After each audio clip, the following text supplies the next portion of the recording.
All right, thanks for joining us today. I know I'm the only thing between you and cocktails at 6 o'clock, but I just need 50 minutes of your time. We're going to be going through car shopping, kind of what it's going to look like over the next 5 to 10 years out. You guys have been on a tremendous journey this week so far at South by Southwest. How many have been to a session about autonomous driving so far? Okay, ride sharing. We're going to talk about that stuff. But who are we? So, sure, everyone, when they came in here, they saw my name is famous. It's always a question for me. Number one, is it a nickname I get? It is not a nickname. It's actually my name. Second question I get, are your parents hippies? They are not hippies. I was born in the 70s, but not the hippie parents. Actually, my dad was a race car driver. So I share a love and a passion for cars like you can't understand. I was born and raised in dirt track racing circuits all across America. So all throughout Pennsylvania, Ohio, because my family raced semi-lates, late models, modifieds, and others. But not only did I grow up with a passion, I passed it on. So my son's name is famous. He races cars. He's 12 years old.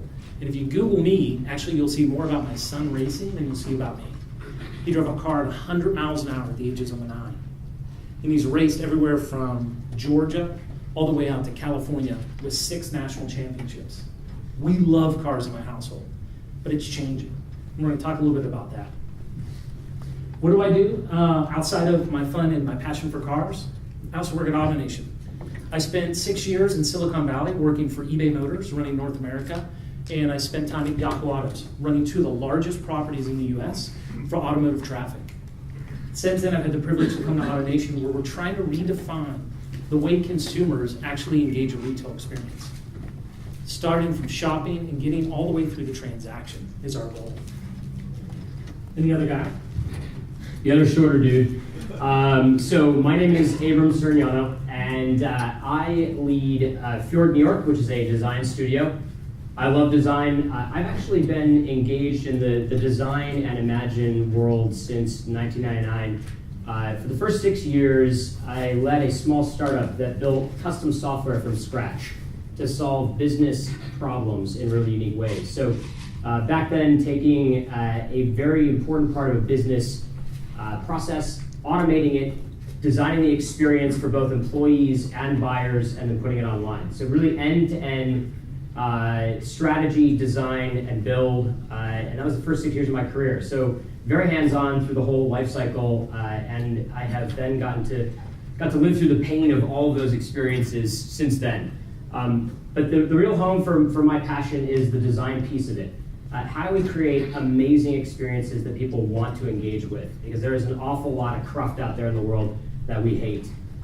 I also happen to love cars. Anybody here know the R32? Raise your, wow. Wow, somebody just walked in. That's fantastic. So the R32, for the rest of you who don't know the R32, this was a very niche car that VW put out in the mid-2000s. My best friend bought one, got on the waiting list. About 5,000 were produced a year until they discontinued it, and it was not out there for long. This is the kind of car where you could sell it for more than you bought it for. Amazing little rally vehicle with some premium touches. And I really love these kinds of vehicles because they've been designed through and through with a very, very specific human in mind. So in this particular case, this is the kind of individual who understands everything about the intersection between performance and experience. And the R32, I think, nailed both for that kind of buyer. It was really incredible. So yeah, like I said before, I work at Fjord, run Fjord New York, one of 19 studios globally. We have about 700 designers throughout the world, 70 based in New York. And we are solving some absolutely amazing customer experience problems, one of which is with our good friend Famous at AutoNation. So what are we going to talk about today? We're going to talk about the future. We are going to hit on some of those items of other sessions you've kind of been to at South by Southwest, but we're really talking about the shopping and buying experience for consumers. We love the future, but we're really going to focus on the present, because right now there's a tremendous opportunity for us to build upon the shopping experience and transform it into a buying experience. So there's 3 things that are going to happen now. One of those things, we're going to talk about how the dealership, the offline retailing experience, is going to be changing. Secondarily, we're going to talk about ownership, how that's going to change for the consumer. And lastly, how you engage with service at a store, how that's going to be evolving in the next 5 to 10 years. But we're going to have to talk about this too. There's no hiding the fact that rideshare, autonomous vehicles, connected cars are playing a role in the experience each one of us is delivering today. And it's raised the bar for your expectations as a consumer as it relates to retail and automotive. So let's start talking about the dealership itself. Digital has changed the way we shop for a car. Or has it really? When you look at the way consumers buy today, all consumers are shopping online. 90% plus of consumers start the shopping experience on the internet. 93% of consumers want to do a transactional component on digital. This is no surprise. Everything else you buy in life actually starts on a digital platform now, but you can't buy a car. What we've noticed at AutoNation is when you start looking at what you make available to a consumer, they latch onto it quickly. This graph helps represent to you different types of transaction points we've made available to consumers.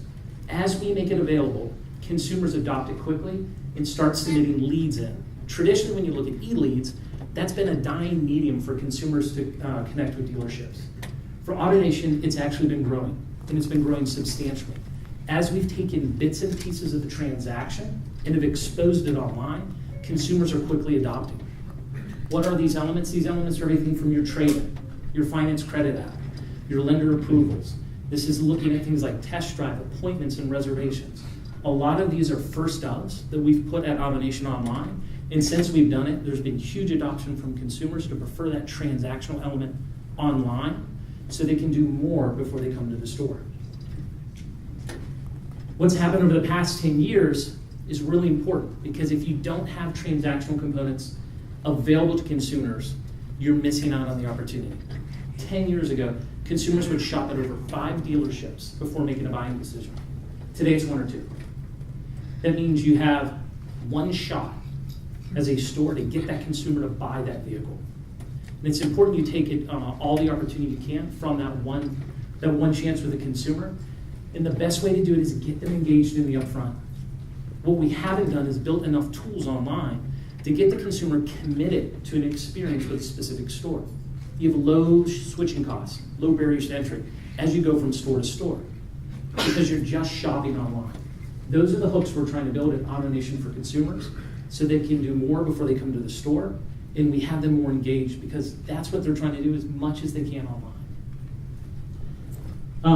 One of the other things that we're seeing is that consumers are starting to look at the entire process online. Even though they can't do it, they're trying to buy. New entrants are giving the facade that a consumer can fully transact online for the purchase of a vehicle. So we see new entrants like BP, Carvana, Rhodes, and others. They're trying to push as much of the experience of the consumer online with a brand, a single brand, to allow the consumer to go after this. We're going to talk a little bit about them later in the presentation. The other big thing that you see is 1/6 of consumers would actually buy a car without ever doing a test drive. Now, I get to see this phenomenon firsthand when I was at eBay. We sold over 500,000 cars online where the consumer never got to test drive. We're seeing that same thing start to trickle out on traditional retail sites where consumers will come in and buy vehicles without test driving. This is not just a millennial thing. This is all generationals are trying to go after the non-test drive scenario. So a lot of it is changing, but the more things change, the more they stay the same. And human behavior is fairly fixed. Let's talk about some of the things that actually have stayed the same. For starters, the big have gotten a lot bigger. So just in the last couple of years, there's been immense consolidation in the industry. I think AutoNation has purchased 30 dealerships in the last year alone, one of the biggest consolidators out there. The very biggest have actually gotten a lot bigger. So this is measured in terms of billion-dollar revenue dealerships. Just look at that, going from 21 a couple years ago to 43 today. So that the big guys are absolutely consolidating the market, and they're all kind of chasing a very small margin. Right? This is a very cutthroat industry. They're all trying to get it right. They're trying to get it right with experience. Human behavior hasn't changed on the buying side as much as you would think. So, even though people have changed their behavior to only go to 1 to 2 dealerships at the end of the buying process, which increases the jeopardy for a dealer immensely, they're doing all of the shopping and looking online, right? So this is sort of the counter statistic to the one that Famous just showed, where actually more shopping is happening in the entire process than it was 10 years ago. It's just all happening in digital. This is a funny stat. We really, really hate the haggling process, so much so, I can't believe how hyperbolic people really are. People saying, I would rather give up sex for a month than have to deal with a car salesman, which I think is just an absolutely amazing and hyperbolic point. But we couldn't help showing it to you, because it sort of indicates just how much we all hate the car buying process and how little it's changed in 100 years. It really is the same thing. So how do you get this right? How do you start to change the perception and start to grab attention earlier? Right? How do digital and dealerships work better together? And there's a couple of stakes in this that are very, very high. Forgetting autonomous cars, forgetting where things go in the farther future. Right now, there's a lot of jeopardy in this. So for starters, there's quite a lot of competition out in the market to try and bring a differentiated experience where people aren't thinking that it's so bad I give up sex. And they're looking at 10 dealerships online and not fundamentally just not trusting the experience. A lot of these competitors are trying to push hard at a differentiated experience. The reality, though, is, as fans will tell you, is the volumes happening in the sort of experimental stage of these companies is tiny, right? Yeah. Less than 5,000 cars a month are being transacted from all of these sites combined. But billions of dollars have been raised to support these new car experiences and used car experiences. So it's still just a tip of the iceberg when you're looking at a market that sells almost 17.5 million cars a year. What's also interesting about this is all these players except for Roadster are in the used car market. So they're all working the sort of long tail of the market versus really cracking the new car buying experience. There's another big problem here. So something that Fjord talks about all the time, liquid expectations. The expectation set of the car buying public, in addition to not liking how you buy a car end to end, is also being informed more and more and more by what we experience from what we call perceptual competitors all the way to the right of the slide. So you think about the amazing experiences with Echo, with Google Now, the way that digital services are increasingly helping you live a better life versus exacting a tax, a transactional tax from you. And then you wonder why buying a car is so hard. And then you go all the way out to the left side, and there actually is quite a bit of very large dealerships. We talk about the billion-dollar dealerships or multi-billion-dollar dealerships. There's actually quite a bit of innovation happening that's competing directly with automation to win the hearts and minds of the buyer very early in the process in digital before they've come to a dealership.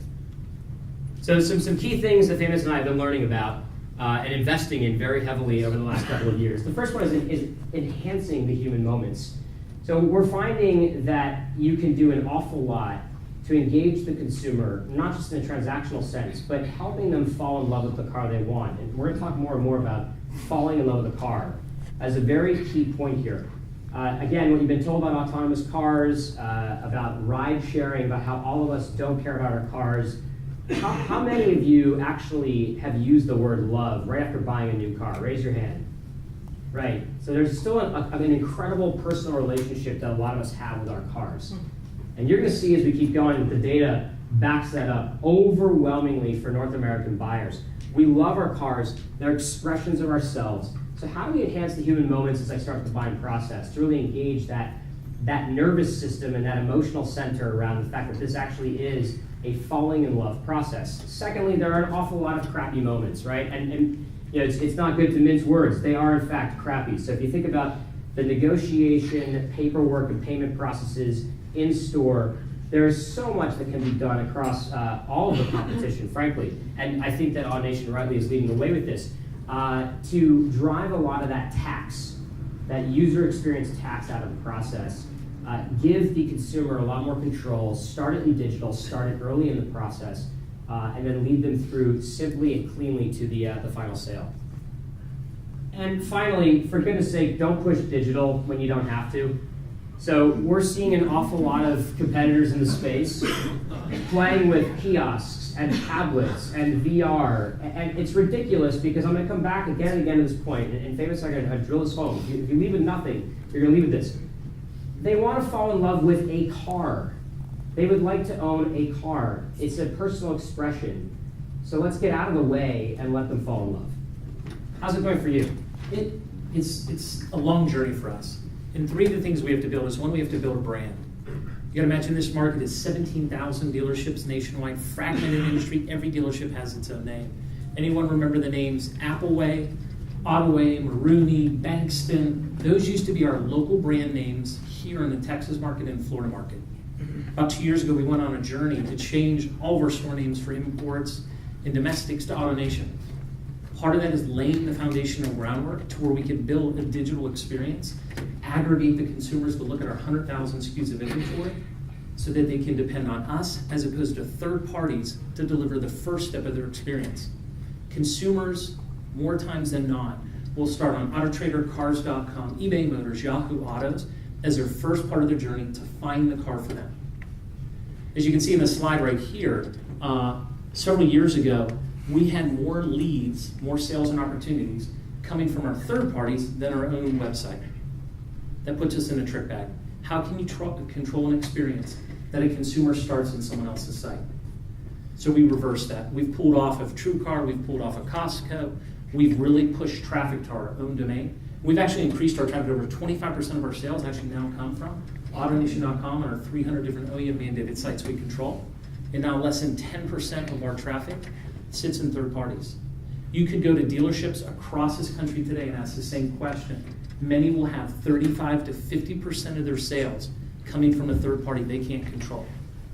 That is not delivering an experience. That's capturing an experience someone else sets for you. The other thing that we kind of see as well is our brand is starting to resonate. So when we looked at what our previous names were, the Maroonies, the Appleways, and the other names that we had in markets, we had about 59% branded awareness. Since we've moved to AutoNation, we've actually seen awareness over 80%, and it's starting to resonate, our brand promise to consumers with our name alone. When you think AutoNation, you think a lot of selection, you think coast to coast. Those things are inherent in our name, and it's resonating with consumers, which allows us to go digital. The other thing that we're starting to capture is the experiences are shifting. Everyone in this room knows this, but it's just reinforcing the point. The shopping experience for consumers online, more and more is happening via mobile. We're building all of our designs mobile first, and the reason because we're seeing even a transaction like ours, which is very complex, consumers are still going to engage on a mobile device. We have to break it down into snackable, bite-sized pieces that you can take apart an hour-long process and do it 5 minutes at a time. So we look at everything from your trade-in to your finance app, all those components, we look at how can you deliver it and have a consumer complete it in less than 5 minutes. That's kind of the benchmark for us, because in that mobile environment, when you're at the dentist, when you're at the soccer game, you have that brief moment of time where you're like, okay, let me see if I can tackle my trade-in and see where it's at. That's what we're building towards for consumers. But this effort doesn't always eliminate the human element. When we talk about the human experiences that are needed to kind of power this, there's still a store element. This is a very complex transaction. So what happens in the event when your trade-in that you get isn't the right price because it's missing a feature? We've built processes behind our website to help capture situations like that. What do we deal with consumers that get declined for finance? We have processes in the background where we centralize with a call center to reach out to that consumer if they have steps specific to them or they need different downs on their cars to actually qualify for financing for a vehicle, because not all that can be automated. Not all lenders are automated. So there's so much of the transaction that we still need people to intervene in so they can be seamless to the consumer. But we've built a bridge for the online component and to capture them in the store. The last piece that really helped us was the call center itself. So now shifting to the new ownership. And our first bit of provocation for all of you. The sharing economy has changed ownership, or has it? Show of hands, how many people think that the sharing economy has actually impacted new car sales in any meaningful way? Okay, cool. So solid minority. Well, let's dive into this and see where it went. So for starters, the good news is for the futurists among us, which includes me for sure, is that mindset absolutely is shifting in the direction of being ready for sharing and sharing cars specifically. So for example, we're now at that point where 34% of US residents in the millennial set are either in or expect to be in some sort of sharing service. within the next year. Again, I'm not sure if that's surprising that it's that low. Again, for the futurists in the room, I was actually surprised it was that low, but it is absolutely trending towards it. And this is even more interesting. 57% of consumers do believe that access, just having access to something, is going to be the new ownership, which is key, that everyone's sort of getting on board that, okay, in the future, I may not fully own the vehicle of my choice, but I am going to share it. And that's where it's going to go. There are definitely increased investments in this space. I would call a lot of them, as big as they are, speculative. There's still experiments by the big players, but you can see that the OEMs, the guys who produce these cars, are now fully starting to understand where things may go. GM and Lyft, which is the $500 million investment from a couple weeks ago, Cruise, the purchase of an automated or self-driving car technology team, about 40 software developers. That was $1 billion to purchase that technology. We've got BMW with Drive Now, which is a ride-sharing service in Europe. And finally, Ford with some really interesting updates in the last week alone around how they're splitting off all of their experiments in mobility and the center of their mobility strategy into a separate company that is really going to drive their innovation around the car.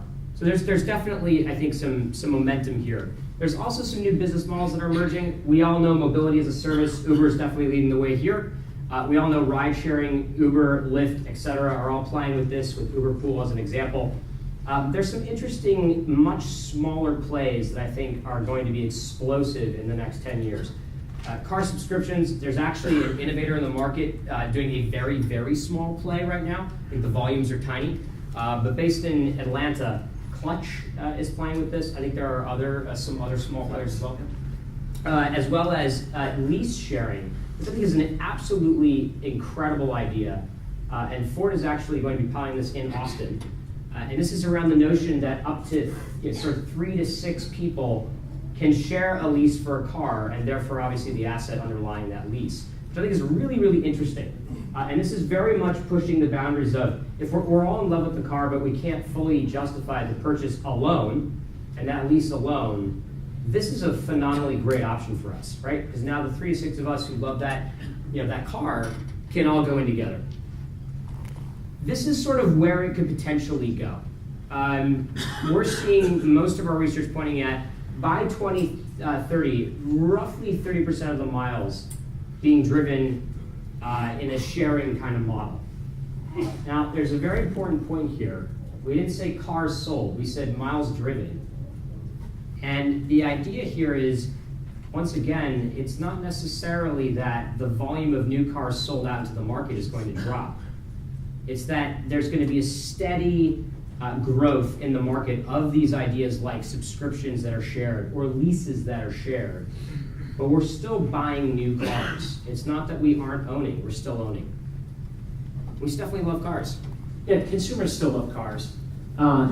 If you believe it or not, don't be ashamed. If you love cars too, that's okay. And if you're a person that doesn't love cars, you're still making a decision to purchase a certain type of car because you want to identify with the car. I have friends all the time in California like, oh, I hate cars. That's why I get maybe a Toyota Prius, or I'm getting a Camry and a Accord because I'm all about efficiency and gas mileage. Well, that's your identity. You're about efficiency and gas mileage. There's a car for you. If you're about power and speed, there's a car for you. If you're about showing that you're more fluent, there's a car for you that's a luxury. There's cars for every type of consumer in the market that you can identify with. So, when you ask 3 out of 4 young people, what do they say? They would rather give up social media for a day than their car. So, young generation consumers love cars. 72% of them would give up texting for giving up their car for a day. So, once again, younger consumers still love cars. And additionally, millennials are driving more than baby boomers. They're driving more than Gen X. They're driving over 900 miles in a given month. The younger generation cares about cars. I know we're seeing a lot of data from rideshare autonomous driving that these trends are going to change. Car sales are going to go down, but they're not. 17.5 million cars were sold last year. We're actually seeing millennials, we're seeing Gen Y, Gen X, they're getting into their earning years, they're buying cars. It's proven. I saw a rideshare group the other day speak on a panel, And he said San Francisco and San Jose is representative of what's happening in the US for rideshare. More and more consumers are using it. The best sales months in history for San Jose and San Francisco were just now. Cars are selling at an all-time in that market, which is a predominantly rideshare market and supposed to be the future of what's happening to the United States. So are we jumping to conclusions? Are we starting to say a market's starting to go away before it really does? Will there be riders? Will there be drivers? Or literally, will there be both that are going to happen within a given market? The share economy will not be the entire economy. It's going to be one component. Consumers want that experience. And probably the most dramatic step I'm going to show you is actually a study from BCG. Less than 1% of car sales will be affected in 5 years, in 2021, from rideshare and others. Let's think about why that happens. So there's one component of, you think of what happens to consumers that have cars, they would have to shift from having cars to wanting to use rideshare. The opposite happens to what consumers are in mass transit. We're going to have consumers that can't own a car, that are using mass transit today, and say, I want to use rideshare because I want to personalize my experience to an on-demand transit. So actually, you're going to make mass transit consumers start using rideshare and more propensity, meaning we're going to have more cars on the road in some degree in some places to help support that on-demand and personalized experience. So two opposing dynamics. And we still are what we own. We really want that personalized experience. One of my favorites, Michael Knight. Anyone know what this car is? Anyone remember? It's a 1982 Pontiac Trans Am. It's a great car. We all remember this car, but that's what made Michael Knight so cool. Here in Austin, we use our cars as billboards. It helps us show everyone who we are and what we believe in. On Alabama, Mississippi, the rest of this country, we can show consumers what we have to work on. You know, it's just working class. And then lastly, the Griswolds. We use it to take us places we want to go, the experiences we want to interact with, if it's family vacations or others. So let's talk about the animal room. Let's talk about the elephant in the room, excuse me. Let's talk about autonomous cars. Everyone wants to talk about it since we're here. We will always want to have our own experience. It's important for each one of us. Now, how we have that experience, if it's given to us in the vehicle, if it's the type of car we're going to drive, that's how we're going to personalize it to us. And I think consumers are still looking at how they're going to define that experience. So before I move on to our chapter 3, some of this stuff for us was absolutely shocking, right? When we looked to build this entire presentation, we really did not have a solid sense on which way that all the data would go. How many people, I'll just run back, I'm actually very, very curious to see what people think. How many people would have predicted that slide?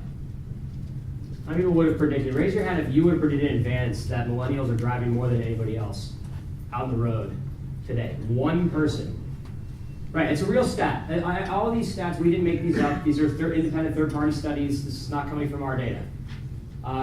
This is incredible stuff. And people aren't talking about the intersection between all the hype around the future of cars and also acknowledging full-on that this is happening, that people want to drive in their own cars, and they want to drive a lot more than their parents did.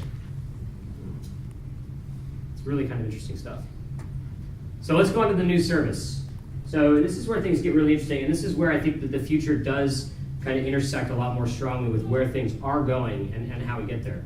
So data has changed service, or has it, again, because I think that in a lot of cases, there's a lot of work to do here. So data could change service, but I don't think it necessarily has yet.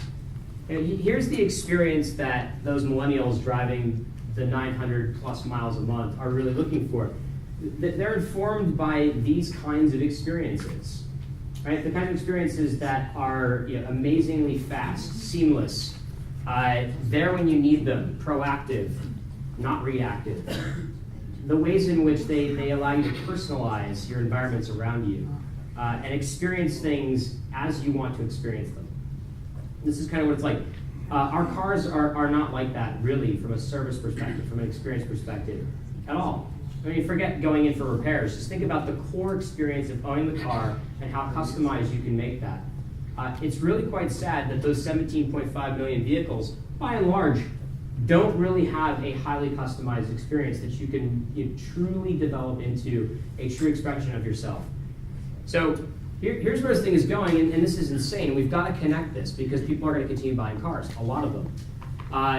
There will be 225 million connected vehicles on the road. Right? These are vehicles that speak to the cloud on a near constant basis, that are monitoring their environments, that are connected to your smartphone, in some cases connected into, I have to believe where things are going, connected into the Echo, into your home automation systems, et cetera. So very, very connected experiences, producing a ton of data. And right now, as I said at the beginning, that data is not changing the experience that we're having with our cars at all. Right? As far as we're concerned, the car might as well be the same dumb machine it was, say, 10, 15, 20, 30 years ago. So what can we do with this data? How can we make it actually more responsive? How can we make it about the experience and connect it to the personalized identity and expressions of the individual that owns and shares that car? The character, the DNA of our vehicles is being created by software. This is sort of where everything is going. It's that beautiful connection, and I think the best designed vehicles in the world are going to be about this. That beautiful connection of using software to constantly iterate on the experience the ways that matters most, while the hardware has been designed beautifully for the 10 to 15 years experience you want to get out of it. But right now, this is very disconnected again. Right? Just pounding that point. This is disconnected from the identity expression, the love experience that we would like to have with that car. How do we build this experience to connect with the individual? And there's data providers out there today that are creating this ecosystem for us to build those experiences upon them. So you see Connect My Car, so Automatic, Vinly, Metro Miles, Zuby, and others are all building information from the OBD port back to the consumer in an app, or to third parties, like an Automation or others, to actually build experiences around it so we can be proactive in the way we deal with consumers' needs. There's companies like Telegis, Zonar, and others that are actually looking at how we can get more management of the vehicles themselves from a fleet perspective, so more B2B. And then lastly, interaction with the micro, with Apple CarPlay, the Android, and other.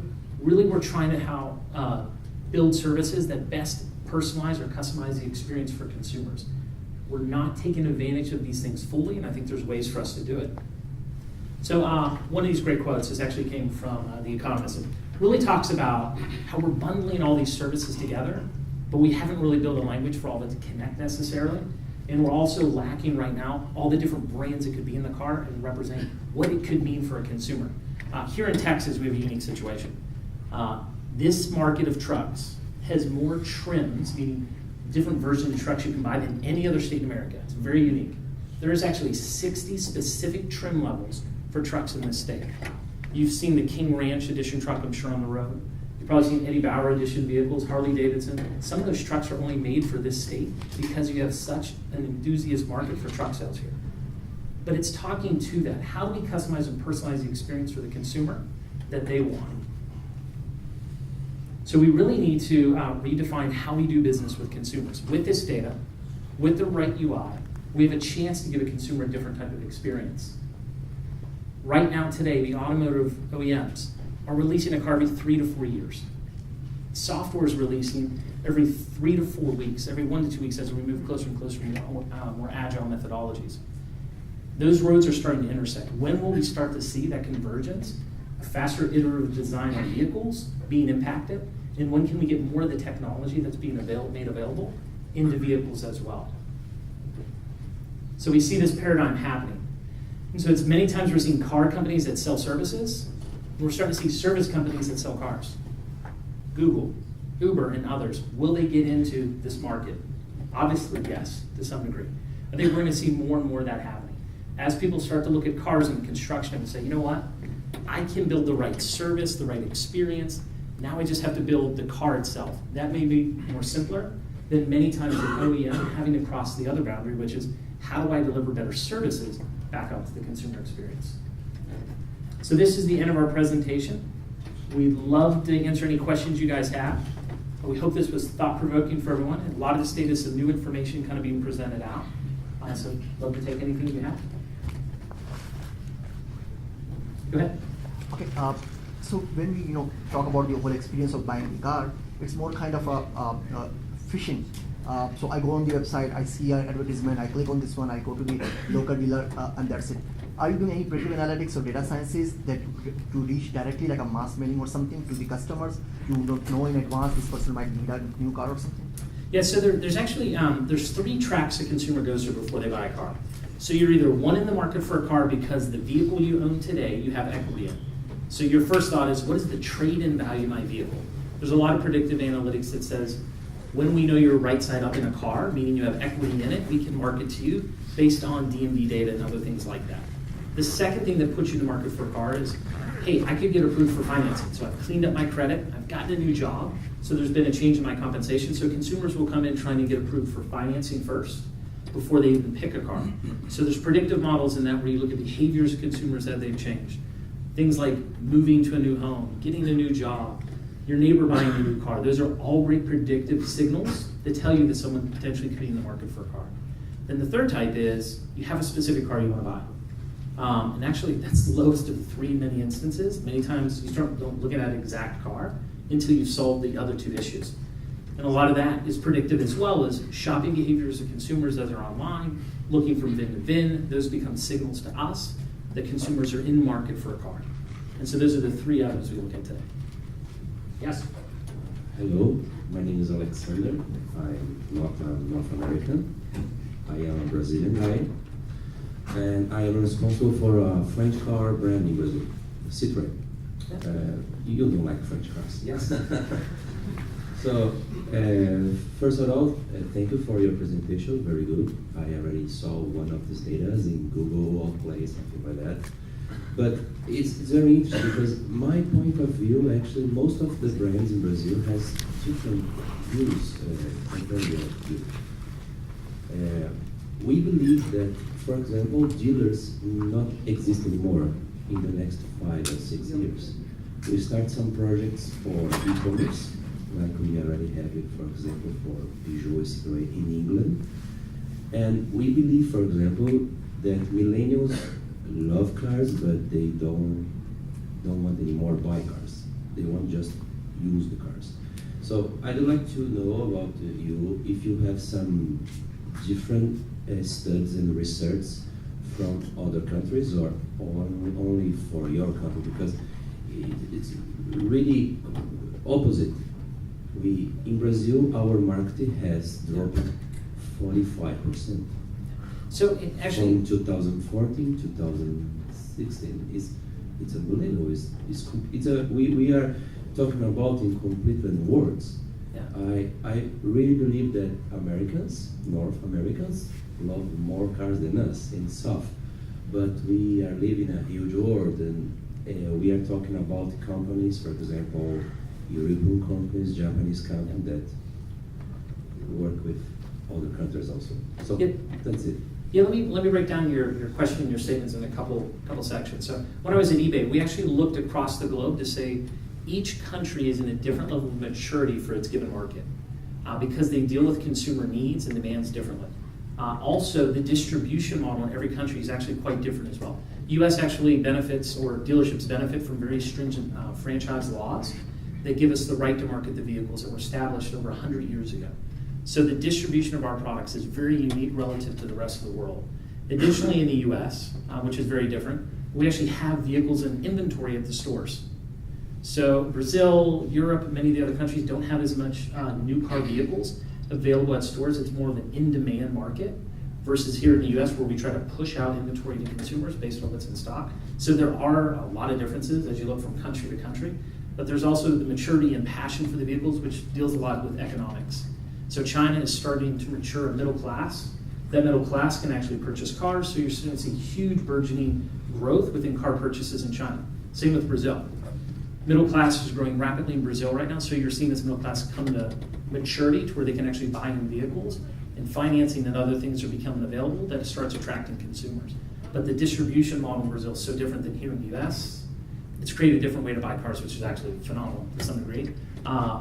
but it's more open. It's a much more open market. You see that in Europe as well. Brief add-on to that. So the Boston Consulting Group study that just came out a couple weeks ago, you can get it online, looked at answering the question, how much would sharing, ride sharing or car sharing impact new car sales? And it was a global study, and it broke down Europe, South America, Asia, and North America. And so that 1% statistic, the calculations they have is in the next 5 years, by 2021, sharing ownership is going to impact total global car sales by 1%. So they do not think it is going to be a big impact. And it's an exhaustive study. You're welcome to go and argue it out and check it out. But we were astounded by that. I would have thought it was higher than that, but it's very, very small. Cars are going to continue to be bought everywhere. My question was about enhancing human moments. I just wondered if you could elaborate on that and whether you're looking at creating a sort of content relationship with the people who are coming to purchase from your site.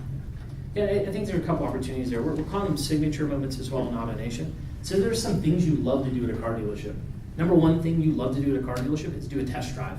How do you enhance that moment so it's more memorable for the consumer? Everything from videotaping the experience, using a device in the car to actually show where you went on your route, how fast you went, how your braking was, and actually creating it something that you could share with your friends and family about that experience you had at the store. The second thing you love about your cars, after you've gone through the negotiation and the financing, is setting up the car for you, making it personal. You know, making sure all your devices work, making sure you have Spotify working within your car. All those elements of setting up the vehicle is a very fun experience for consumers. So we're actually working on ways to how we enhance that and expose it to the consumer so they feel they have more of the vehicle personalized for them through the process. Yeah, and I think it's also about starting to visualize and think about yourself in the car you'd like to fall in love with as early in the process as possible. So how do you use digital experiences when they're at home and they're with their friends and family to really start to imagine themselves in that car? And there's a ton of ways that you can do that and do it well. So in the area of automotive finance, I'd like to hear what you guys are seeing as the new trends, new players and the disruptors out there. Yeah, so really quickly, and I'll hand to Famous. So picking up on that point, the two key ones were the ones we mentioned around subscriptions and shared leasing. So Ford's pilot here in Austin, I think, is incredibly interesting, where the financing is split between multiple individuals, which is definitely an innovation, very, very interesting. And subscriptions, where what you're actually paying for, similar to cellular service, is the experience of having the car, not having a lease and insurance and a whole bunch of other add-ons that you paid for separately. It's just you quite simply have a car that you subscribe to. And I think both of those models are going to be highly disruptive. Yeah. And the other thing you're seeing right now with lenders is just making more availability for you to be able to sign documents online, doing lender approvals online. That is just starting to happen. There is a movement to actually go deeper into the credit scoring. So you're seeing financing being made available below the 620.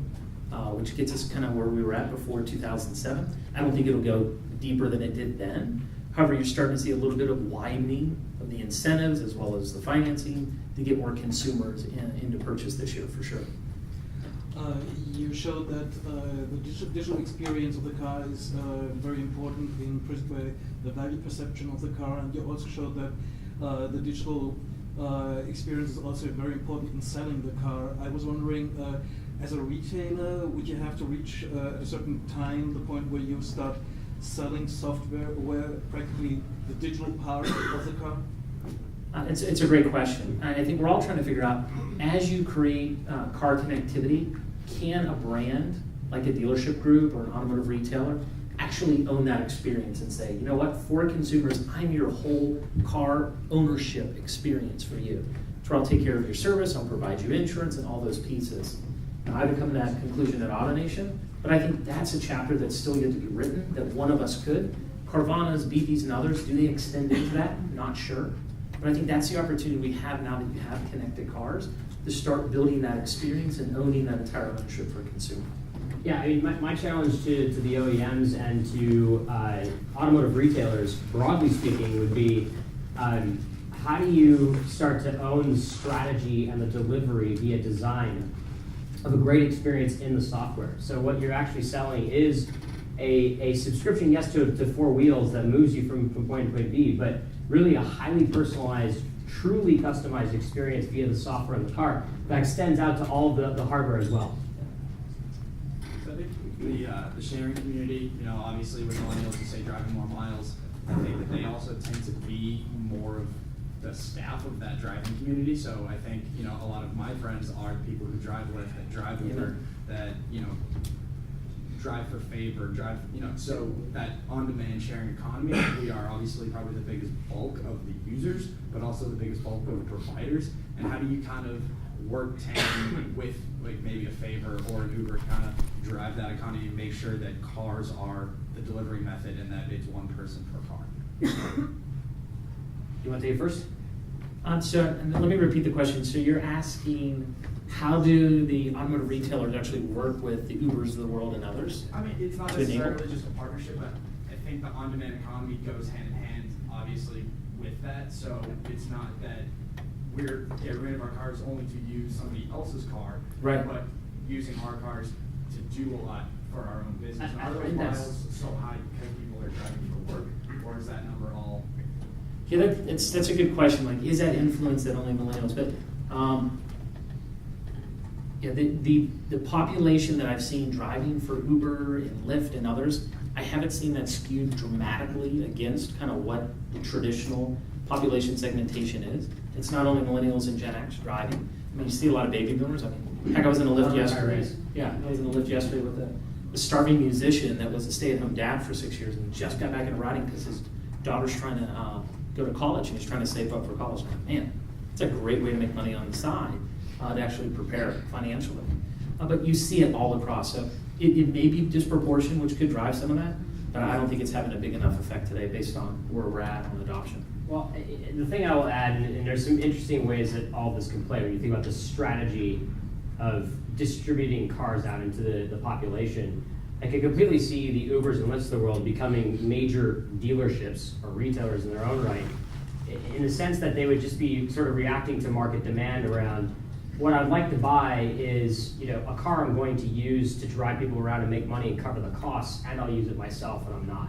So it would be an easy sort of one stop to consolidate the whole thing. I'll buy my car from Uber. They've got really, really compelling rates, and they're actually doing pilots on this exact idea. So financing the car purchase, and it's because I expect to take people around in my found moments. And as I use it for that, I get paid, that's great, and then I'm gonna use the car when I want to. So, besides the car salesman, the other person I don't want to deal with is the service manager. I know when I go to my Audi dealership, they will charge me $650 for an oil change and air filter. I can find an independent shop. We're all there with you. It's either great or it's not, it's hit or miss. Would you address introducing an element of trust in the ownership experience and also predictability of ownership cost? That's actually an interesting question. We did a pilot here in Texas really looking at how we can leverage the connected car to give us more information about a consumer's needs for repair and other before they come to the store. What you find through that experience is consumers trust the car in telling you what's wrong. And so if the car says there's something wrong with the manifold, the exhaust, there's something wrong with fuel injection, I'm willing to have that work done. But the minute I drive into a dealership and I say, hey, there's white smoke coming from my exhaust, and a service writer says to you, well, I think it might be your exhaust, or it could be your oil, or it could be this, there's a distrust there. And so, though the service writer is probably correct in what they're asking you to do, there's a part of you that just doesn't trust the experience because you don't have data in your hands to tell you that he or she is accurate on the other side. And I think that's where connected car is going to help bridge the gap. One, it's going to empower you as a consumer to say, I know what's wrong with my car before you put a device on the OBD port that reads those same exact diagnosis codes. That's the gap we need to close so that consumers don't feel like they're upsold. And that's the great benefit of the data for sure. And to pull that all the way through, you know, the software is going to, I think, emerge that offers you all kinds of options around how you'd like to get that service. So putting into your hands the choices around these are the potential vendors out there that can do it, OEM or otherwise, What would you like to do? Here are the likely prices. I think the other potential for innovation is back on the financing side. So if I'm subscribing to a car, then all of that should be wrapped in. So what I'm basically wrapping my head around is, do I want that vehicle? I'm falling in love with that vehicle. Do I want that vehicle at this price point for this period of time? Yes or no? If the answer is yes, I'm all good. There are no surprises. First of all, thanks for the presentation. Very well done. So I work on the less interesting side with Ally Financial on the financing piece. Everyone hates that, right? So nobody has fun going in and actually getting financing for their vehicle. And we've talked a lot about kind of direct-to-consumer financing. Within our company, it's kind of terrifying because we've built our business on relationships, good relationships with dealers. And a lot of dealers want to keep the financing in the dealership so that people have to come in and interact with them and so forth and so on. I'm happy to see that you guys are thinking a little bit differently, but I'm curious to get your thoughts on kind of the evolution of the financing process, how that can kind of evolve along with this, and ultimately, kind of in your mind, what the best financing experience would be like, if you have thoughts on that. Yeah, no, so having a proactive financing process is important. I think it's a big determinant for what puts a consumer in market for a vehicle or not. I don't know if you remember back in the day, road loans was very much a direct-to-consumer model. And they used a lot of data that they were getting to say, hey, we know these consumers are in market, we should start giving them pre-qualifications out to buy a car because we know they're at the end of their term of their lease, their loan, or whatever. I think we're entering that market again, but with much crisper, smarter data. You know, I would love to see on bank statements and others from the lender, you know, little advertisements for the local dealership they bought the car from that says, hey, you could lower your payment and get into a new car today, tomorrow, by going to an AutoNation store or another dealership with offerings like that. I think that's really in the hands of Ally and others to start push marketing there to get the consumer re-engaged in market, to keep them as a customer. Otherwise, when a consumer gets into the market, we as dealerships have so many options to go to deliver to a consumer, and you've kind of lost that consumer in that moment. So I think Ally and others are driving that more so than we can in many instances. Yeah, and the 10-second nugget I would give you is, why would you be letting single point of value startups take some of the most innovative financing options and lead the way with it? I think you guys, as an entire industry, have lots of chances with a lot of funding to go at that stuff. So Yeah. I think the issue is to your point earlier in the presentation, is we have agreements with Carvana and whatnot, Yep. but that segment of the market is so incredibly small right now. It's very unclear kind of what's going to happen with that. So to kind of piss off the relationships that we already have, now is probably not the best time to start doing that, but we're thinking about kind of. bust it with one of the big dealers. They'll take you up on it, I bet. Keep talking. Hey there, I don't know if I didn't get it maybe, but are you at AutoNation actually selling cars online? Yes, so we're engaging the majority of the transactional process online today. Okay. We can't do full lender approval online yet. We're working with our lenders like Ally and others to help actually provide that to consumers. And still, many of the documents that you sign on a state-by-state basis have to be done in blue ink at the store.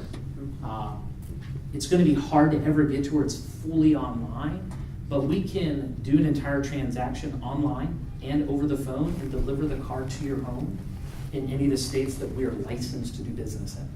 That's been happening today already with over 2,000 cars a month through AutoNation Direct. And that is what volume of your business? Well, it's over 25% of our business today comes from AutoNation.com and our OEM sites today. We sell $21 billion a year in automotive retail. Sure, but the online sales. 25% of our sales come from online. Yeah. And the retailers are not pissed? The retailers, we are the retailer. Oh, okay. We own This is 315 dealerships nationwide, representing every OEM brand on a state-by-state basis. We only sell and broker cars in the markets that we are in today, which is roughly 20 states based on the most recent acquisition. Okay. I Yeah, see. no problem. Are you from Germany? Yes. Mein Auto? Excuse me? Do you know of Mein Auto in Germany? Yeah. Yeah, so very, very similar to Mein Auto, but we're the actual dealership in the back end. Okay. Hey guys, thanks for the insight today. I was curious about obviously anybody's surprised by the rise of mobile and people using that as part of sort of the mix of mediums for finding out more information about the car. But as such a large purchase, there's a certain level of anxiety that comes with that process of making that investment in a car, making that big choice. Because on some level, it's not just money, it's that personal choice, that this is the thing that defines me on some measure.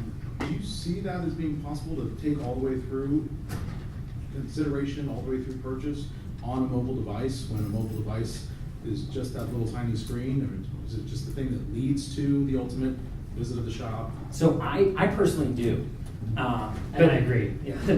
Being at eBay and seeing so much of the transactions happen for purchase of vehicles just through a mobile device, it's amazing. But it's breaking down this massive, complex process into bite size. You have to be able to take one piece of the experience, like finance app, be able to do 5 minutes or less, then break apart the trade-in, 5 minutes or less, then pick up the car, set the appointment, do the reservation.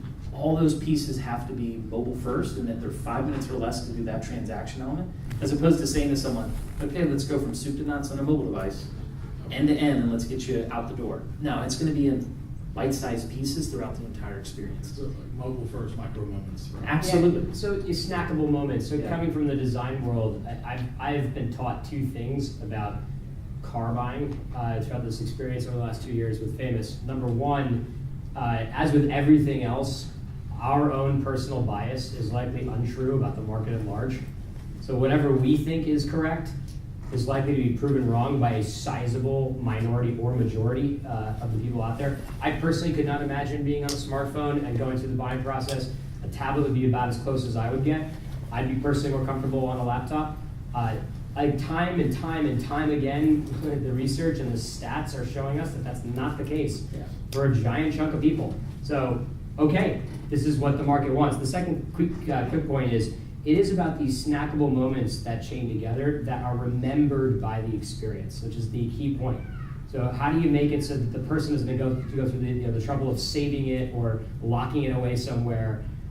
Make that laborious connection between those snackable moments really seamless. Because you see a lot of research that's like those tabs. If you want to open a lot of different tabs and look at a lot of different things and kind of branch out. Like, it's hard to imagine though. And yet they are. This is the thing that it sort of explodes my mind. Coming from the design point of view, we know that too. Yeah. I was that point of view as well. And then we see these people just kind of go through the entire end-to-end process, just driving through on their iPhone. I have no. I struggle with this one. Okay, thank you. Looks like my last, guys. Great presentation and some very salient and resonating points there. One question I've got about the online versus normal or offline purchases. Right. Have you got any statistics on the gross profit per unit of an online versus an offline purchase? Average selling price? You have a test drive. Yep. The ability to upsell within a test drive clearly demonstrates an additional GP component.